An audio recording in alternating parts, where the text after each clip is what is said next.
Hello दोस्तों, मैं आपका स्वागत करता हूं इस वीडियो में जो specially class 11th and 12th students के लिए बनाया गया है। आज हम बात करेंगे आर्टिकल राइटिंग के बारे में।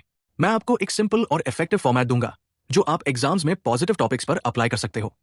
जैसे कि अगर टॉपिक हो इंपॉर्टेंस ऑफ एजुकेशन या बेनिफिट्स ऑफ टेक्नोलॉजी, तो आप इस फॉर्मेट का यूज कर सकते हो। ये फॉर्मेट आपको हेल्प करेगा अपने आइडियाज को ऑर्गेनाइज तरीके से लिखने में।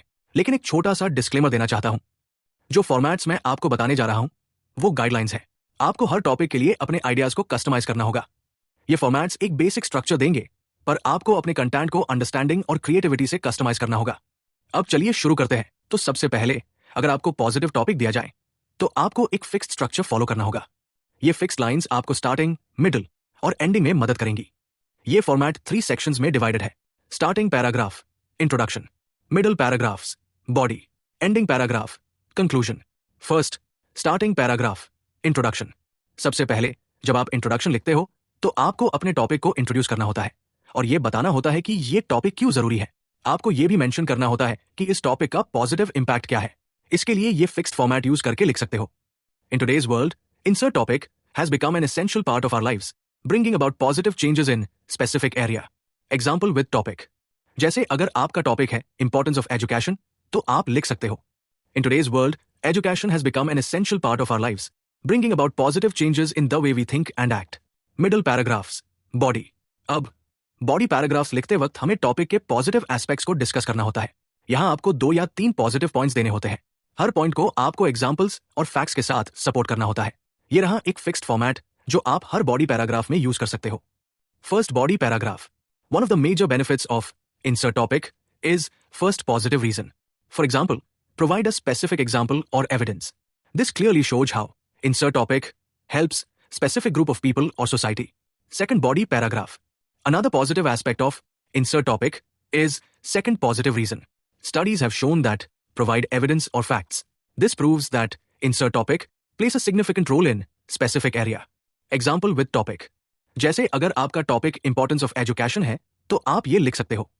First, body paragraph. One of the major benefits of education is that it helps individuals secure better job opportunities. For example, individuals with higher education are more likely to get well-paying jobs and secure their futures. Second, body paragraph. Another positive aspect of education is that it reduces inequality. Studies have shown that countries with higher literacy rates tend to have low levels of poverty.